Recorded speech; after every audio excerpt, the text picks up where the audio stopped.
So hello all the students, welcome to our channel. अजून जर तुम्ही आपल्या चॅनलला सबस्क्राईब केलं नसेल तर प्लीज चॅनलला जाऊन सबस्क्राईब करा आणि आपल्या चॅनलला व्हिजिट करा. त्यामध्ये तुम्हाला जायचं आहे प्लेलिस्टमध्ये. ओके, प्लेलिस्टमध्ये गेल्यानंतर तुम्हाला तिथे नंबर ऑफ सब्जेक्टचे लेक्चर सिरीज मिळतील. ओके, तर हा तुमचा सब्जेक्ट आहे basic electronics second sem. Okay, applicable to electronics engineering all branch. Even electrical ब्रँचचा जो सब्जेक्ट आहे त्यासाठी सुद्धा most of the syllabus similar असणार आहे. ओके, त्याचे पण आपण लेक्चर घेण्याचा प्रयत्न करू. बट पूर्ण लेक्चर तुम्हाला आपल्या प्लेलिस्टमध्ये मिळणार आहे. त्यामुळे तुम्हाला काय करायचं आहे, चॅनलला सबस्क्राईब करायचं आहे, त्यानंतर प्लेलिस्टमध्ये जायचं आहे आणि त्यानंतर तुम्हाला तिथे एक प्लेलिस्ट मिळेल सेकंड सेम. त्यानंतर तुमचा सब्जेक्ट कोड असेल 312414. ओके, आणि सब्जेक्टचं नाव असणार आहे बेसिक इलेक्ट्रॉनिक्स. त्याच्या अंडर तुम्हाला वेगवेगळे युनिट वाईज लेक्चर मिळतील. ओके, तर आता आपण बघणार आहोत ॲप्लिकेशन ऑफ डायोड आणि त्यामध्ये तुमचं जे फर्स्ट ॲप्लिकेशन आहे डायोडचं. ओके, ते कोणतं आहे, रेक्टिफायर. कोणतं ॲप्लिकेशन आहे, रेक्टिफायर. ओके, रेक्टिफायर एक सर्किट आहे किंवा तुम्ही एक डिव्हाइस म्हणू शकता. ओके, तर आधी आपण बघणार आहोत की रेक्टिफायर काय आहे. ओके, त्याआधी थोडंसं बेसिक जाऊ आपण, कारण तुम्हाला समजलं पाहिजे की वाय एक्झॅक्टली एक रेक्टिफायर का शिकायचे आपण. ओके, तर आपल्याकडे दोन टाईपचे सोर्स असतात बघा. एक असतो AC सोर्स आणि दुसरा असतो DC सोर्स. यांचे काही वेगवेगळे ॲडव्हान्टेजेस आहेत ACचे DCचे. ओके, ते आपण डिटेलमध्ये तुम्ही शिकणार आहात तुमच्या एलिमेंट ऑफ इलेक्ट्रिकल इंजिनिअरिंगमध्ये. फर्स्ट AC म्हणजे काय, AC सिग्नल कसा असतो, टाइम वेअरिंग सिग्नल असतो. विथ रिस्पेक्ट टू टाइम हा काय करतो, कंटिन्युअस चेंज होत जातो. हा तुमचा टाइम आहे, हे तुमचा ॲम्प्लिट्यूड असेल, हे काय असेल तुमचं ॲम्प्लिट्यूड. ओके, आणि हा तुमचा 0 रेफरन्स पॉईंट. ओके, तर हा तुमचा बेसिक AC सिग्नल असतो. आता DC सिग्नल कसा असतो, DC सिग्नल हा विथ रिस्पेक्ट टू टाइम काय असतो, कॉन्स्टंट असतो.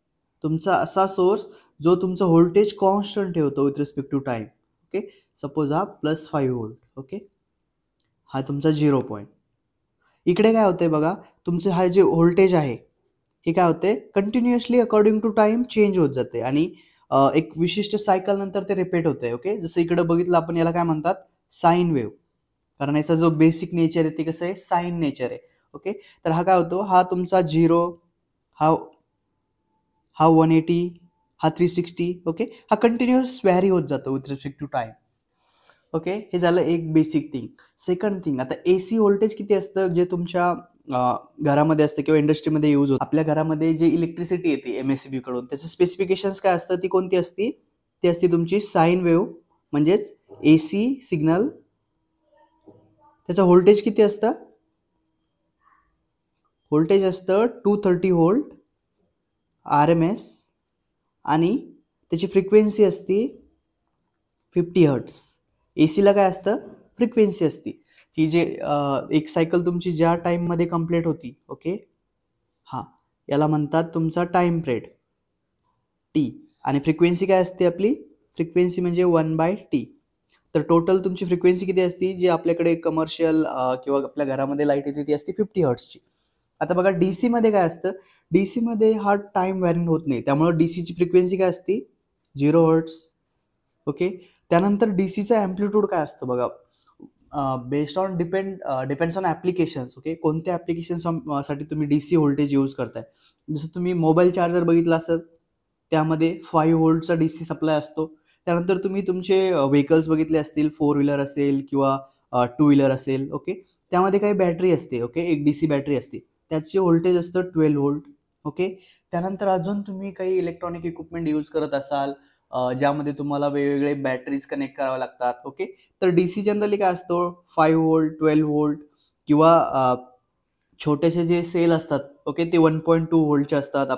त्यामुळे आपल्याला काय करावं लागतं की जे आपल्या घरामध्ये AC सिग्नल येतो. ओके, यावरती आपल्या घरातले सर्वच इक्विपमेंट चालत नाहीत. इवन तुमचा LED बल्ब, समजा आता आपण कोणते यूज करतो घरामध्ये, LED बल्ब यूज करतो, त्यासाठी काहीतरी वेगळं DC व्होल्टेज तुम्हाला अप्लाय करावं लागतं. ओके, तर यामुळे आपल्याला काय करायचं आहे की AC सोर्समधून DC सोर्स कन्वर्ट करायचा आहे किंवा AC सिग्नलमधून आपल्याला DC सिग्नल कन्वर्ट करायचा आहे. आणि यासाठी आपल्याला लागणार आहे एक डिव्हाइस, आणि त्या डिव्हाइसला काय म्हणणार आहे आपण, रेक्टिफायर. ओके, समजलं, आपल्याकडे AC सोर्स असतो, but most of the application, even तुमचं मायक्रो कंट्रोलर जे असतात, ऑल द मायक्रो कंट्रोलर किंवा जे पण तुमची प्रोग्रामेबल डिव्हाइस असतात, ते सगळे DC वरती चालतात. ओके, म्हणून आपल्याला काय करावं लागतं की DC द्यावं लागतं. तुमचा लॅपटॉप, त्याला पण DC सप्लाय लागतो. ओके, म्हणून आपण इकडे कोणतं डिव्हाइस वापरतात, चार्जर. ओके, चार्जर हा एक इलेक्ट्रॉनिक डिव्हाइस आहे आणि या चार्जरचा एक महत्त्वाचा पार्ट कोणता असतो या चार्जरमध्ये, एक सर्किट, ते असतं रेक्टिफायर.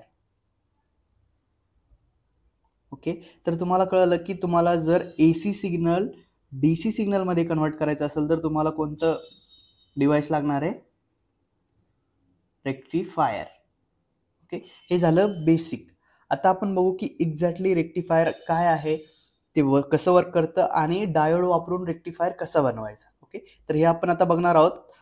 बेसिक नॉलेज तुम्हाला आलं, AC source, DC source, rectifier का ची गरज काय आहे. ओके ओके, तर आपण बघूया की रेक्टिफायरची डेफिनेशन काय. ओके, रेक्टिफायरची डेफिनेशन्स काय, जर तुम्हाला विचारली 2 मार्काला तर तुम्हाला सांगता आलं पाहिजे की रेक्टिफायरची डेफिनेशन काय आहे.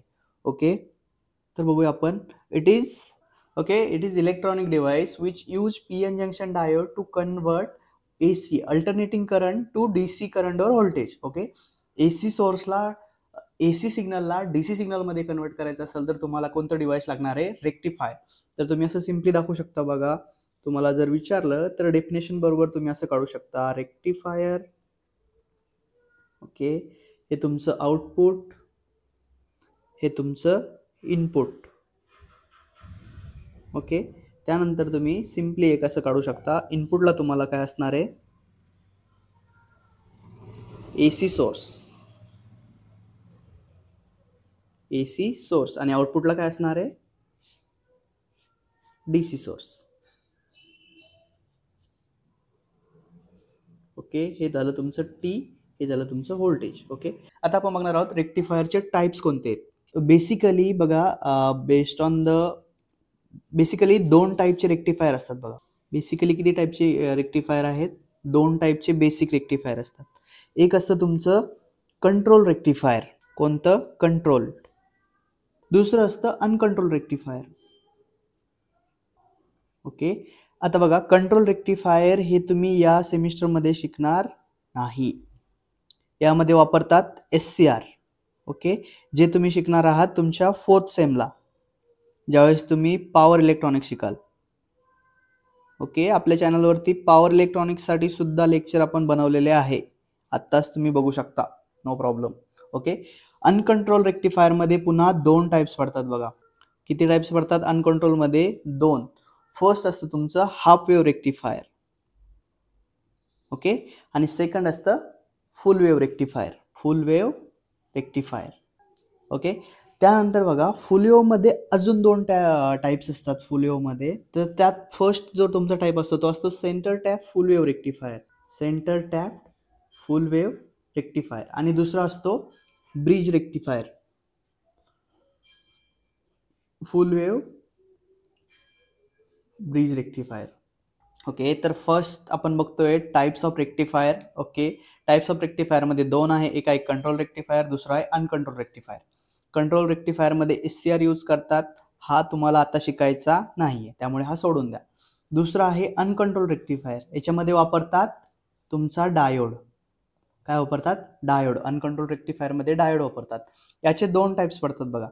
फर्स्ट आहे हाफ वेव्ह रेक्टिफायर, दुसरा आहे फुल wave rectifier. Okay, half wave आपण आता लगेच शिकणार आहोत. फुल वेव्हमध्ये पुन्हा 2 टाईप पडतात, एक असतं तुमचं centre tap full wave rectifier. Okay, आणि दुसरा असतो फुल वेव्ह ब्रिज रेक्टिफायर. ओके, फुल वेव्हमध्ये 2 टाईप्स असतात, एक असतात सेंटर टॅप, दुसरा असतात ब्रिज. तर लेक्चर शेवटपर्यंत बघा. ओके, आणि तुमच्या फ्रेंड्ससोबत शेअर करायला विसरू नका आणि चॅनलला सबस्क्राईब करा, हे मी पुन्हा सांगणार नाही. Half wave rectifier. ओके, तर बघा, हाफ वेव्ह रेक्टिफायर म्हणजे काय, आपण याच्यामध्ये तुम्हाला काय काय शिकायचं आहे. फर्स्ट तुम्हाला याच्यामध्ये तुमचे त्याचं सर्किट ड्रॉ करता आलं पाहिजे. हाफ वेव्ह रेक्टिफायर एक्झॅक्टली काय असतो. ओके, त्याची सर्किट डायग्राम तुम्हाला आली पाहिजे. ओके, त्यानंतर तुम्हाला काय आलं पाहिजे, त्याचे इनपुट आउटपुट वेव्हफॉर्म काढता आला पाहिजे. इनपुट अँड आउटपुट वेव्हफॉर्म तुम्हाला आल्या पाहिजे.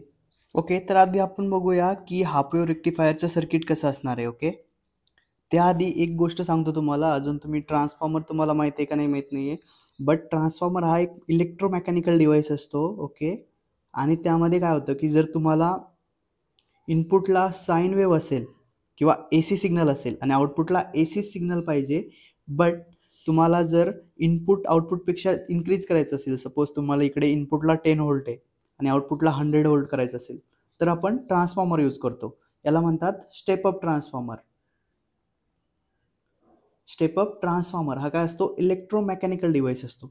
सेकंड केस अशी असती की सपोज तुमच्या इनपुटला तुम्हाला 100 व्होल्ट आहे आणि आउटपुटला तुम्हाला 10 व्होल्ट पाहिजे, तरी पण तुम्ही ट्रान्सफॉर्मर वापरून हे करू शकता. यासाठी तुम्हाला कोणता ट्रान्सफॉर्मर यूज करावा लागतो, स्टेप डाऊन. ओके, तर क्विकली आपण जस्ट एक बेसिक कन्सेप्ट तुम्हाला सिंपल सांगितला आहे, कारण आपण ट्रान्सफॉर्मर या चॅप्टरमध्ये यूज करणार आहोत.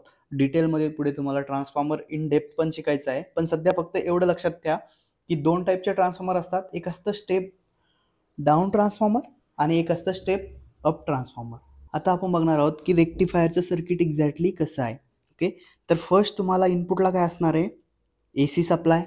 ओके, एक गोष्ट लक्षात ठेवा, रेक्टिफायरच्या इनपुटला सप्लाय कोणता असतो, AC, आणि आउटपुटला कोणता असतो, DC. किंवा बेस्ड ऑन टाईप आपण तर बघू DC काय आहे, पल्सेटिंग DC काय असतं किंवा रिपल DC काय असतं. ओके, तर फर्स्ट सर्किट डायग्राम मी ड्रॉ करतो इकडे. तर फर्स्ट जे इनपुट असणार आहे ते बघा कसं असणार आहे. तुम्हाला इकडे एक स्टेप डाऊन ट्रान्सफॉर्मर यूज करायचा आहे. ओके, या पॉईंटच्या मध्ये तुम्हाला असणार आहे AC सप्लाय. ओके, त्यानंतर ट्रान्सफॉर्मरचा सिम्बॉल काढून घ्या. ओके, त्यानंतर इथे तुमचा सप्लाय कोणता असणार आहे, सेम तुमचा AC सप्लायच या ठिकाणी पण असणार आहे, बट तुमचा AC सप्लाय कोणता असेल, स्टेप डाऊन झालेला. डिपेंड्स ऑन द ट्रान्सफॉर्मर, तुम्ही कोणतं सप्लाय यूज करता, कोणतं ट्रान्सफॉर्मर यूज करताय, स्टेप डाऊन की स्टेप अप. म्हणून हा कोणता असणार आहे, हा पण स्टेप डाऊन यूज केला म्हणजे इकडे तुम्हाला काय मिळणार, AC सप्लाय मिळणार, बट लेस क्वांटिटी, लेस व्होल्टेजमध्ये मिळणार बेस्ड ऑन युअर ट्रान्सफॉर्मर. त्यानंतर तुम्ही हाफ वेव्ह रेक्टिफायर काढताय. हाफ वेव्ह रेक्टिफायरमध्ये फक्त आपण एक डायोड यूज करतो. ओके, हा तुमचा झाला प्लस, हा झाला मायनस. ओके, आता आपण इकडे एक डायोड ड्रॉ करणार आहोत. हा झाला तुमचा डायोड. ओके, आता याला काय कनेक्ट करायचं, एक लोड कनेक्ट करायचा आहे. ओके,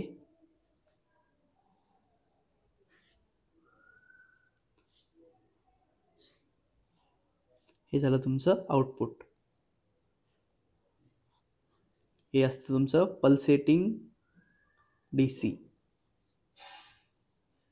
ओके, तर बघा सिंपल हाफ वेव्ह रेक्टिफायरचं सर्किट आहे. एक AC सप्लाय आहे, त्यानंतर एक ट्रान्सफॉर्मर काढायचा आहे जो काय करतो, तुमचं व्होल्टेज स्टेप डाऊन करतो. त्यानंतर एक डायोड आहे आणि लोड रेजिस्टर आहे.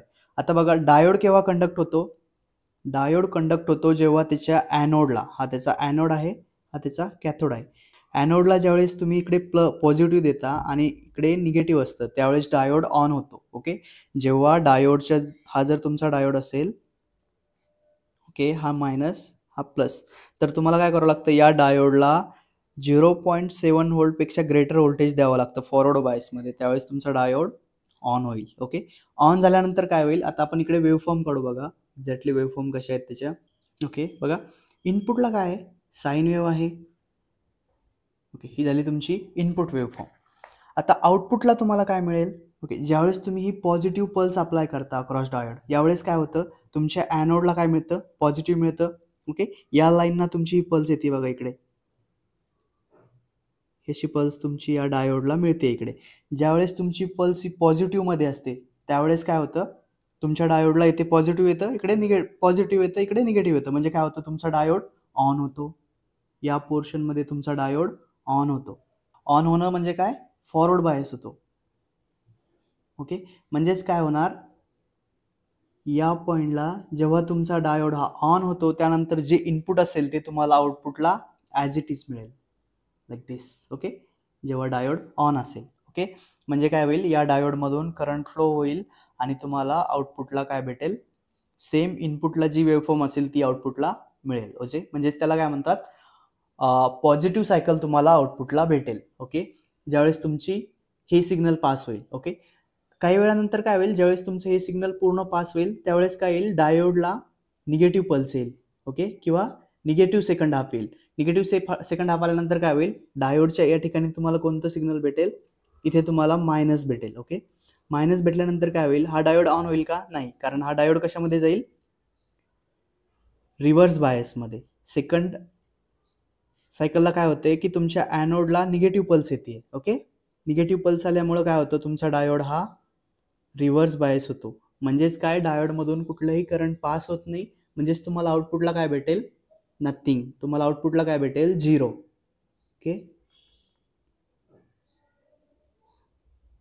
बघा या सेकंड पल्सला तुम्हाला आउटपुटला काय मिळतंय का, नाही. इकडे तुम्हाला काय मिळेल, 0. ओके, पुन्हा एक सायकल फिनिश झाली, फर्स्ट हाफ सायकल फिनिश झाली, नंतर सेकंड हाफ झाली. आता पुन्हा पॉझिटिव्ह सायकल येईल, कारण आपली वेव्हफॉर्म कोणती आहे, साईन वेव्ह, जी continuous positive half cycle, negative half cycle, positive half cycle, negative half cycle. तर पुन्हा ज्यावेळेस तुमची वेव्हफॉर्म ही पॉझिटिव्ह हाफ सायकल येईल, त्यानंतर पुन्हा तुमचा डायोड कंडक्ट होईल आणि तुम्हाला आउटपुटला काय मिळेल, सिग्नल मिळेल. ओके, सेम प्रोसेस रिपीट होत राहील. ओके, हे झालं तुमचं basic half wave rectifier. Okay, समजलं. एक ट्रान्सफॉर्मर, AC इनपुट सप्लाय, एक डायोड, आउटपुटला एक लोड रेजिस्टर आणि आउटपुट काय असणार आहे तुमचं, पल्सेटिंग DC. ओके, हा तुमचा ट्रान्सफॉर्मर. त्यानंतर हा सिंगल डायोड यूज करतो आपण हाफ वेव्ह रेक्टिफायरमध्ये. हा तुमचं लोड आणि या आउटपुटला तुम्हाला काय मिळतंय, पल्सेटिंग DC. हे तुमची इनपुट वेव्हफॉर्म जी कंटिन्युअस साईन वेव्ह आहे. आउटपुटला तुम्हाला कधी मिळतंय, जेव्हा तुमचा डायोड फॉरवर्ड बायस होईल. म्हणजे काय होईल, फॉरवर्ड बायस म्हणजेच तुमचं इनपुट जर पॉझिटिव्ह हाफ सायकलमध्ये असेल तर तुमचा डायोड कंडक्ट होईल आणि तेच तुम्हाला आउटपुटला मिळेल. ते बेसिक स्ट्रक्चर आहे बघा हाफ वेव्ह रेक्टिफायर. खूप सोपं आहे, काही अवघड नाही. याच्यामध्ये इनपुट आउटपुट वेव्हफॉर्म तुम्ही इझिली रिमेंबर करू शकता. ओके, याच्यामध्ये काहीही अवघड नाही आहे. याचं ऑपरेशन पण तुम्ही सिम्पली लिहू शकता. पॉझिटिव्ह हाफ सायकलला डायोड ऑन होतो, ॲनोडला पॉझिटिव्ह व्होल्टेज मिळतं, कॅथोडला निगेटिव्ह व्होल्टेज मिळतं आणि डायोड फॉरवर्ड बायसमध्ये होतो. निगेटिव्ह हाफ सायकल आली तर तुमचा डायोड रिव्हर्स बायस होईल, म्हणजे कोणते करंट पास होणार नाही, म्हणजेच आउटपुटला काहीही मिळणार नाही. ओके, सिम्पल स्ट्रक्चर आहे. सर्किट लक्षात ठेवायचं, इनपुट आउटपुट वेव्हफॉर्म लक्षात ठेवायच्यात आणि त्याचं वर्किंग तुम्ही इझिली नोट डाऊन करू शकता एक्झाममध्ये, काहीच प्रॉब्लेम येणार नाही. ओके, आत्ता आपण एक इंटरेस्टिंग थिंग बघूया इकडे. बघा, एक गोष्ट लक्षात ठेवा, इलेक्ट्रॉनिक्समध्ये आपण खूप साऱ्या गोष्टी बघू शकत नाहीये. ओके, की एक्झॅक्टली करंट कसं फ्लो होतं, वेव्हफॉर्म कशी फ्लो होती, बट आपण त्या सिम्युलेट करू शकतो. म्हणजे त्याचं एक व्हर्च्युअली कम्प्युटरमध्ये सिम्युलेट करू शकतो. त्यात आपण इकडे क्विकली बघणार आहोत. बघा, तर हा बघा, हा तुमचा आहे एक सप्लाय दिलाय मी इकडं, साईन व्होल्टचा सप्लाय, साईन वेव्ह सप्लाय दिलाय, ज्याचं 10 व्होल्ट ॲम्प्लिट्यूड असणार आहे आणि 50 हर्ट्ज फ्रिक्वेन्सी असणार आहे. ओके, इकडे मी ट्रान्सफॉर्मर यूज नाही केलंय, कारण तुम्ही डायरेक्टली 230 व्होल्ट सुद्धा डायोडला देऊ शकता, but depends on application. Step down करायचं असेल तर आपल्याला ट्रान्सफॉर्मरची गरज आहे. तर बघा, हा माझा V1 जो आहे हा माझा AC सप्लाय आहे. त्यानंतर इकडे मी एक डायोड कनेक्ट केला आहे D1. ओके, आणि त्यानंतर इकडे एक लोड रजिस्टर कनेक्ट केला आहे 100 ओहम. ओके, आता बघा मी याला सिम्पली रन करतो आणि आपण त्याच्या वेव्हफॉर्म बघूयात. तर फर्स्ट वन बघा, ही आहे तुमची इनपुट वेव्हफॉर्म. ओके, इकडे मी एक व्होल्टेज पण स्पेसिफाय केलंय, म्हणजे काय होतंय, 0 to 10 व्होल्ट राईज होतीये, त्यानंतर पुन्हा 10 व्होल्ट टू 0 व्होल्ट येते, पुन्हा 0 पासून -10 येते, पुन्हा -10 पासून 0. तर ही कंटिन्युअस राईज होत जाते. त्यानंतर इकडे काय आहे, आउटपुट व्होल्टेज आहे. ओके, आउटपुट व्होल्टेज काय आहे, की जेव्हा तुमची पॉझिटिव्ह हाफ सायकल असते, म्हणजे 0 to 10, 10 to 0 यामध्ये तुमचं डायोड कंडक्ट होतो. ओके, त्यामुळे तुम्हाला इकडे पॉझिटिव्ह सिग्नल मिळतं. ओके, सेम ज्यावेळेस निगेटिव्ह हाफ सायकल असेल तुम्हाला काय मिळणार, 0. हा माझा 0चा रेफरन्स पॉईंट आहे बघा. त्यानंतर सेम प्रोसेस रिपीट होणार नंबर ऑफ सायकलसाठी. आता इकडे लोड करंट पण दिलंय, तर तुमचं लोड करंट कशावर डिपेंड असणार, व्होल्टेजवर. ज्यावेळेस तुमचं व्होल्टेज प्रेझेंट असेल त्यावेळेस तुम्हाला करंट पण मिळेल. करंटचे वेव्हफॉर्म सांगितल्या तर तुम्ही इझिली काढू शकता. त्यानंतर output waveform Wien during negative half सायकलमध्ये डायोड कंडक्ट होत नाही, म्हणजे तुमचा करंट पण 0 असणार. तर बघा, इकडे करंट किती दाखवतंय मला, 90 मिली अँपिअरच्या आसपास करंट दाखवतंय. व्होल्टेज किती माझं, 10 व्होल्ट. आता आपण याचं कॅल्क्युलेशन जर तुम्हाला बघायचं असेल, करंटचे कसं आलं. ओके, तर बघा, मी माझ्या सर्किटमध्ये रजिस्टर किती वापरलेला आहे, 100 ओहमचा. ओके, आणि सप्लाय किती दिला आहे मी, 10 व्होल्ट. तर मला यातून फ्लो होणारं करंट कसं येईल माझं, ॲक्च्युली हा जर तुमचा V असेल तर याचा फॉर्म्युला असतो V in minus V D, म्हणजेच तुमच्या डायोडच्या अक्रॉसचा drop, V D divide by your R. Okay, तर आपण आयडियली व्ही डी 0 कन्सिडर करतो, पण प्रॅक्टिकली तो किती असतो 0.7 0.2 किंवा लिटल बिट व्हॅरी होतो. ओके, जर तुम्हाला याचं करंट काढायचं असेल तर कसं काढणार तुम्ही, 10 व्होल्ट मायनस 0.7 व्होल्ट डायोडच्या अक्रॉसचा drop divide by your 100 ohm. तुम्ही जर याला सॉल्व्ह केलं तर याचा आन्सर तुम्हाला येईल अप्रॉक्सिमेटली 0.093. याला जर मिली ॲम्पियरमध्ये कन्वर्ट केलं तर हा येईल 93 मिली ॲम्पियर. ओके, थोडंफार कमी जास्त होऊ शकतं based on your diode voltage drop, आणि रेजिस्टन्स पण व्हॅरी होतं आपलं बेस्ड ऑन टाईम. तर ॲक्च्युअलमध्ये इतके ॲक्युरेट व्हॅल्यू येणार नाही आहेत, but nearest to 93 milliampere तुम्हाला मिळेल. ओके, हे झालं तुमचं हाफ वेव्ह रेक्टिफायर. याच्यानंतर आपण बघणार आहोत फुल वेव्ह सेंटर टॅप रेक्टिफायर काय आहे, त्यानंतर ब्रिज रेक्टिफायर काय आहे. ओके, आता आपण बघूया सेंटर टॅप फुल वेव्ह रेक्टिफायरचं ऑपरेशन कसं असतं. बघा, इकडे याचं इनपुट सर्किट कार्ड आहे, हा तुमचा इनपुट असणार आहे. आपण आधीच एक्सप्लेन केलं की आपण कोणता ट्रान्सफॉर्मर यूज करतोय, सेंटर टॅप ट्रान्सफॉर्मर. त्याच्या काय असतं की सेंटर टॅप ट्रान्सफॉर्मर कधी काय असतं की त्याची सेकंडरी जी वाइंडिंग असेल त्याच्यामधून अजून एक टॅप काढलेला असतो. ओके, त्यामुळे काय होतं की सेंटर टॅपला जे व्होल्टेज तयार होतं, ओके, ते 2 पार्टमध्ये डिवाइड केलं जातं. फर्स्ट अपर पार्टमध्ये तुम्हाला काय मिळतं VS/2 आणि लोअर पार्टमध्ये मिळतं अगेन VS/2. ओके, तर इक्वली जर तुम्ही त्या वाइंडिंगला बरोबर त्याच्या सेंटरमधून टॅप काढला वाइंडिंगच्या, तर तुम्हाला काय मिळतंय, हाफ व्होल्टेज मिळते अक्रॉस इच वाइंडिंग. ओके, तर आता बघूया फर्स्ट काय असतं, ज्यावेळेस तुम्ही AC सप्लाय देता त्यावेळेस तुमच्या हा जो अप्पर पार्ट आहे इकडे तुम्हाला व्होल्टेज काय भेटेल VS1 आणि लोअरला काय भेटेल VS2. ओके, तर याचं ऑपरेशन कसं होतं यासाठी आपण इकडे सेपरेट पुन्हा तुमचं सर्किट काढलंय. बघा, तर ज्यावेळेस तुमचा पॉझिटिव्ह हाफ सायकल असेल, ओके, त्यावेळेस काय होईल, आउटपुटला तुम्हाला अप्पर वाइंडिंग जी असेल तुमची, ओके, ही जी सपोज तुम्ही L1 डॅश आणि ओके, सपोज हिला L1 म्हणा, याला L2 म्हणा वाइंडिंगला, तर इकडे तुम्हाला काय मिळतंय पॉझिटिव्ह व्होल्टेज आणि निगेटिव्ह प्लस मायनस. त्यानंतर सेकंडला तुम्हाला काय मिळते, इकडे पॉझिटिव्ह मिळते, या ठिकाणी निगेटिव्ह मिळते, आणि या निगेटिव्हमुळे काय होते, हा डायोड काय असतो तुमचा ऑफ. फर्स्ट पॉझिटिव्ह हाफ सायकलमध्ये D2 कोणत्या कंडिशनमध्ये असतो, ऑफमध्ये असतो. बट D1च्या ॲनोडला काय मिळालंय, पॉझिटिव्ह सप्लाय मिळालाय, त्यामुळे D1 काय होणार, ऑन होणार, म्हणजेच D1 तुमचा फॉरवर्ड बायस असणार. ओके, त्यानंतर फॉरवर्ड बायस झाला म्हणजे काय होणार, तुमच्या D1 थ्रू हा आहे तुमचा लोड रजिस्टर, D1 थ्रू तुमच्या लोड रजिस्टरमध्ये करंट फ्लो होणार आणि तुम्हाला आउटपुटला काय भेटणार, एक पॉझिटिव्ह हाफ वेव्ह. ओके, कोणत्या कंडिशनमध्ये, जेव्हा तुमचा पॉझिटिव्ह हाफ सायकल असेल. ओके, हे झालं तुमचं फर्स्ट ऑपरेशन. तुम्हाला कळलं, ज्यावेळेस तुम्ही पॉझिटिव्ह हाफ सायकल अप्लाय करता त्यावेळेस तुमच्या अप्पर वाइंडिंगला म्हणजे L1ला पॉझिटिव्ह सप्लाय मिळतो. ओके, आणि सेंटर टॅपला निगेटिव्ह मिळतो, आणि तुमची करंटची डायरेक्शन कशी असती, थ्रू D1 थ्रू RL, आणि हा जो तुमचा आहे याला न्यूट्रल पॉईंट म्हणतात. ओके, सेंटर टॅप, तर हा तुमचा पाथ काय करतो, कंप्लीट करतो. ओके, तर हे झालं तुमचं पॉझिटिव्ह हाफ सायकलचं स्ट्रक्चर. आता आपण बघूया निगेटिव्ह हाफ सायकलमध्ये काय होतं.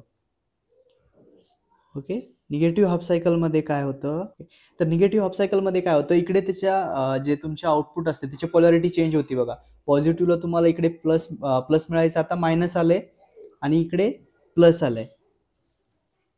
ओके, त्यानंतर या ठिकाणी पुन्हा काय होतंय की तुमचं जे निगेटिव्ह पॉईंट आहे आता, ओके, खालच्या वाइंडिंगच्या पण पोलॅरिटी रिव्हर्स होतात. या ठिकाणी तुम्हाला कोणतं मिळतंय, या ठिकाणी प्लस मिळते, या ठिकाणी मायनस मिळते. इथे प्लस आला म्हणजे काय झाला, तुमच्या डायोडच्या ॲनोडला पॉझिटिव्ह व्होल्टेज मिळालं, म्हणजेच हा काय होणार, D2 ऑन होणार, आणि D1 काय आहे, इकडे मायनस व्होल्टेज आहे, म्हणजे हा काय असणार, रिव्हर्स बायस किंवा ऑफ असणार. ओके, मग सेकंड निगेटिव्ह सायकलला काय होतं, तुमचं जे करंट फ्लो होतं ते होतं तुमच्या D थ्रू, ही तुमची सेकंड वाइंडिंग आहे, त्यानंतर हा D2 आणि थ्रू RL, म्हणजे तुमच्या लोडमधून पुन्हा करंट फ्लो होतोय, म्हणजेच तुम्हाला आउटपुटला कोणतं व्होल्टेज मिळतंय. बघा, इकडे साईन कोणती तयार होतीये, प्लस मायनस, म्हणजेच पॉझिटिव्ह सप्लाय मिळतोय. ओके, तुम्ही इकडे कन्फ्यूज होऊ नका की निगेटिव्ह हाफ सायकलला मला पॉझिटिव्ह सप्लाय कसा मिळतोय. ओके, कारण त्याची डायरेक्शन सेम असते. बघा, इकडे पण ज्यावेळेस करंट फ्लो होतं, करंटची डायरेक्शन काय असते, थ्रू डायोड R, त्यावेळेस तुमच्या या साईडला प्लस, इकडे मायनस येते. सेम इकडे पण काय होतंय की D2 कंडक्ट होतोय, पण करंटची डायरेक्शन सेम राहते. म्हणून इकडे पण तुम्हाला पॉझिटिव्ह सप्लाय मिळतो. तर सेंटर टॅपच्या आउटपुटला व्होल्टेज तुम्हाला कसं मिळणार आहे, आपण त्याच्या क्विकली वेव्हफॉर्म काढू. ओके, तर आता मी आधी इनपुट काढतोय.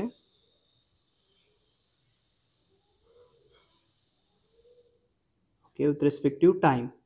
बघा आता ही जी तुमची पॉझिटिव्ह हाफ सायकल असेल, ओके, यामध्ये तुमचा कोणता डायोड कंडक्ट होणार, D1, आणि निगेटिव्हला कोणता कंडक्ट होणार, D2.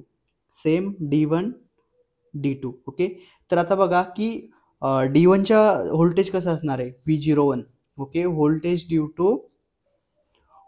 टू D1 असेल, ज्यावेळेस D1 ऑन असेल त्यावेळेस तुम्हाला आउटपुटला काय मिळणार आहे, पॉझिटिव्ह. ओके, त्यानंतर निगेटिव्हला काय मिळणार नाही, हे काय म्हणू आपण याला, V01. ओके, सेम ज्यावेळेस पुन्हा पॉझिटिव्ह सप्लाय येईल तुमचा, त्यावेळेस पुन्हा तुम्हाला थ्रू तुमच्या D1 करंट फ्लो होणार. ओके, आता याच्या अपोजिट आपण बघूया की निगेटिव्ह सायकलला काय होतंय, तुमचा डायोड D2 ऑन होतोय, म्हणजेच आर मध्ये जे करंट फ्लो होतं ते कशामुळे होतं, D2 मुळे. बट हा पण कोणता असतो, डायरेक्शन कोणती असते करंटची, पॉझिटिव्ह असते, म्हणून आपण इकडे असं ड्रॉ करतो. ओके, अगेन निगेटिव्ह मध्ये तुमचा D2 तयार होतोय, आणि तुमचं जे फायनल आउटपुट असणार आहे across R. Okay, across R तुम्हाला कोणतं आउटपुट मिळणार आहे, तर कॉम्बिनेशन ऑफ दिस टू, म्हणजेच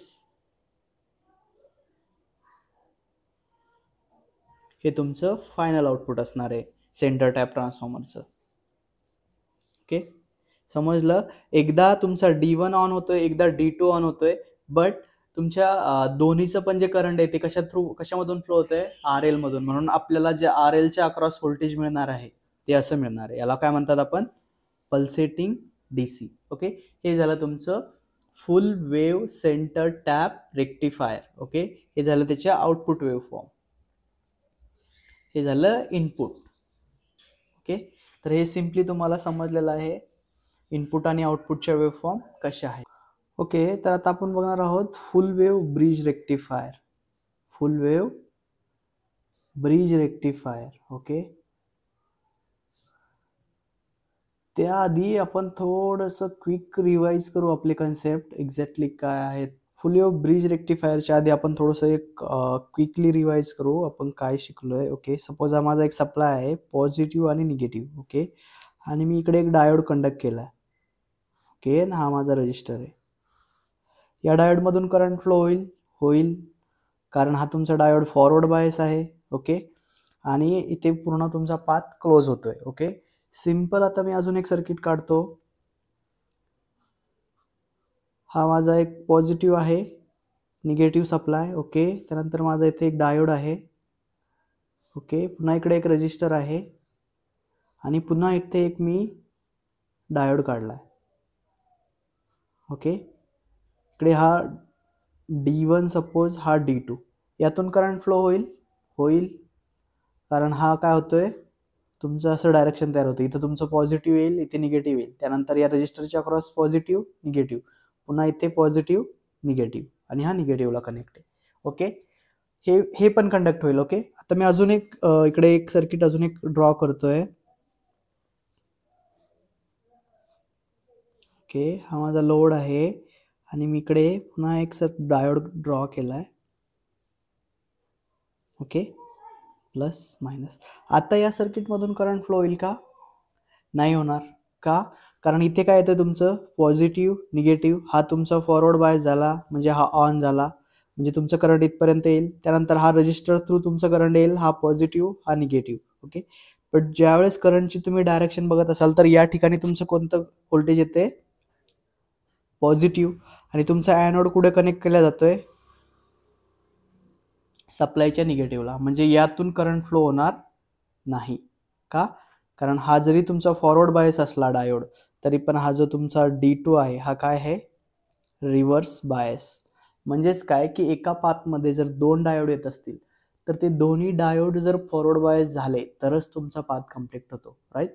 आता हेच आपण फुल वेव्ह ब्रिज रेक्टिफायर मध्ये आपला असा सिमिलर कन्सेप्ट असणार आहे. त्यामुळे आधी आपण जस्ट क्विकली बघितलं की एका सर्किटमध्ये मल्टिपल डायोड असल्यानंतर करंट कसं फ्लो होतं किंवा त्याची डायरेक्शन्स कशी पाहिजे जर तुम्हाला पूर्ण सर्किट क्लोज करायचं असेल. आता आपण ऍक्च्युअल मध्ये बघणार आहोत की ब्रिज रेक्टिफायरचं सर्किट कसं आहे. ओके, आता आपण बघणार आहोत की ब्रिज रेक्टिफायरचं एक्झॅक्ट सर्किट कसं आहे. पुन्हा बघा, एक तुम्हाला ट्रान्सफॉर्मर काढायचा आहे, स्टेप डाऊन ट्रान्सफॉर्मर, राईट. हा तुमचा स्टेप डाऊन ट्रान्सफॉर्मर आहे. ओके, या ठिकाणी तुमचं सप्लाय असणार आहे, इनपुट AC सप्लाय तुम्ही इथे दिला आहे या 2 टर्मिनलच्या अक्रॉसमध्ये. ओके, त्यानंतर एक ट्रान्सफॉर्मर यूज केला आहे आणि इकडे तुमचं येईल VS.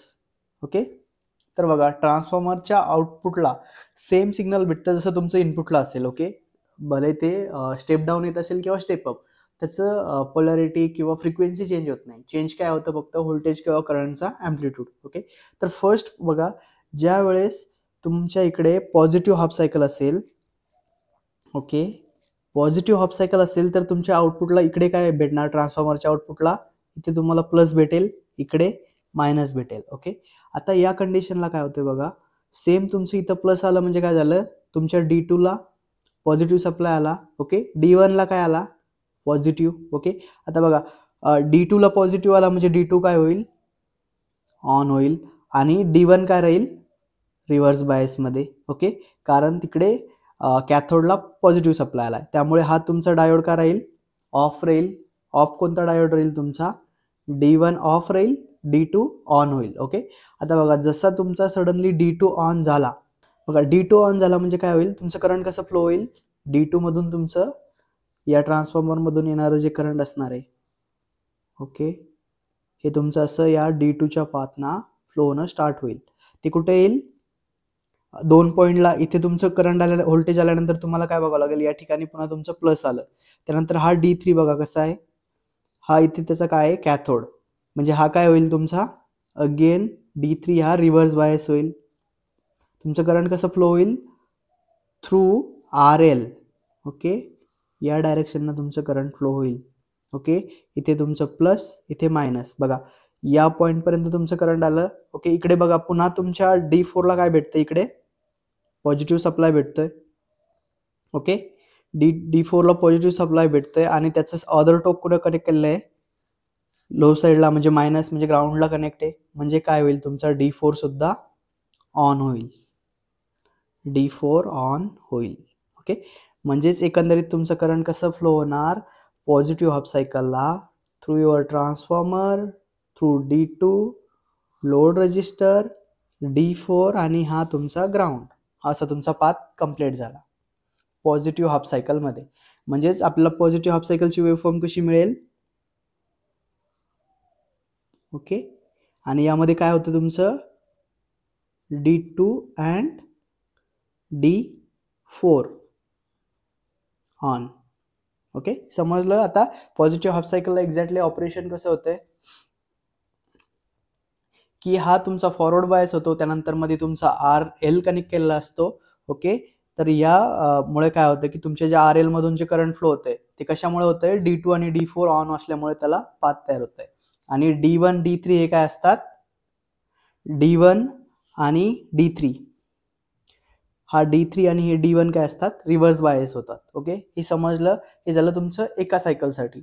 आता कन्सिडर करा की तुमच्या इकडे एक निगेटिव्ह सायकलला आता काय असणार आहे. ओके, जसं तुम्ही निगेटिव्ह पल्स येणार, तुमच्या साईन वेव्हची जशी निगेटिव्ह सायकल येणार, त्यावेळेस काय होणार, तुमचे इथले जे व्होल्टेज असणार, या ठिकाणी तुम्हाला मायनस भेटेल आणि इकडे भेटेल प्लस. ओके, आता बघा, या ठिकाणी मायनस आल्यानंतर काय होईल, ते मायनस कुठे येईल, या पॉईंटला येईल. ओके, याच्या कॅथोडला मायनस येते म्हणजे काय होईल, की तुमचा D1 ऑन होईल. ओके, अजून एक, तुम्ही इकडे प्लस येते तर ते प्लस कुठे जाणार, तुमच्या D3 ला प्लस जाणार, राईट.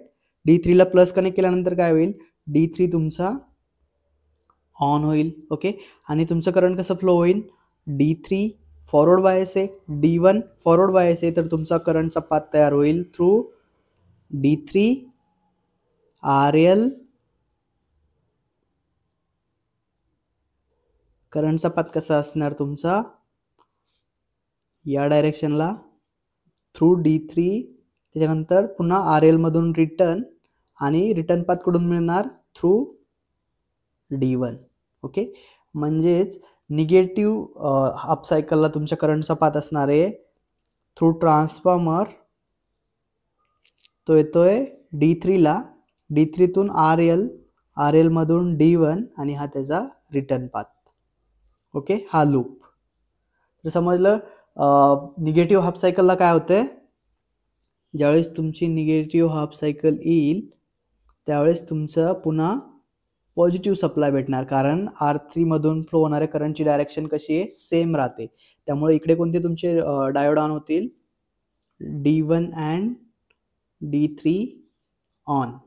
ओके, सेम पुन्हा जेव्हा पॉझिटिव्ह सायकल येईल त्यावेळेस पुन्हा काय होईल, तुमचा D2 आणि D4 कंडक्ट होतील, D2 अँड D4. ओके, आणि RL च्या अक्रॉसचं जे तुमचं व्होल्टेज असेल, RL च्या अक्रॉस तुम्हाला काय भेटेल, पल्सेटिंग DC. ओके, हा काय भेटेल तुमचं, पल्सेटिंग DC. हे झालं तुमचं आउटपुट व्होल्टेज. ओके, आता हे जी वेवफॉर्म आहेत येलो आणि ग्रीनच्या, हे ऍक्च्युली डायोडच्या अक्रॉसच्या वेवफॉर्म नाही आहेत. हे काय आहेत, RL मधून फ्लो होणारं current due to D2 and D4. Okay, आणि त्या दोघांना कंबाईन केलं तर आपल्याला कशी वेवफॉर्म मिळते, ही तुमची झाली टोटल आउटपुटची वेवफॉर्म. यामध्ये तुमचा D2 D4 ऑन राहील, या कंडिशनमध्ये तुमचा D1 D3 ऑन राहील. ओके, नंतर पुन्हा D2 D4. ओके, आता याचे काही टर्म्स आहेत ते आपण तुम्हाला समजून घ्यायचे आहे. त्याचं आउटपुट व्होल्टेज, आता हे प्युअर DC आहे का, नाही, हे काय आहे, पल्सेटिंग DC आहे. हे जर तुम्ही तुमच्या बॅटरीला अप्लाय केलं किंवा मोबाईलला दिलं तर तुमचं डिव्हाइस डॅमेज होऊन जाईल, कारण हे प्युअर DC नाही आहे. आता आपल्याला याला प्युअर DC मध्ये कन्वर्ट करायचं आहे. त्यानंतर याचे टर्म समजून घ्यायचे आहे, त्यानंतर आउटपुट व्होल्टेजचे इक्वेशन बघायचे आहेत. ओके, तर हे सर्व आपण नेक्स्ट लेक्चरमध्ये बघणार आहोत. ओके, तर अजून पण तुम्ही चॅनलला सबस्क्राईब केलं नसेल तर चॅनलला सबस्क्राईब करा आणि तुमच्या फ्रेंड्ससोबत शेअर करा. जितका जास्त रिस्पॉन्स मला मिळेल तितके अजून जास्त व्हिडिओ अपलोड करण्याचा मी प्रयत्न करेल. ओके, तर हे बेसिक ऑपरेशन तुम्हाला आता समजलेलं आहे.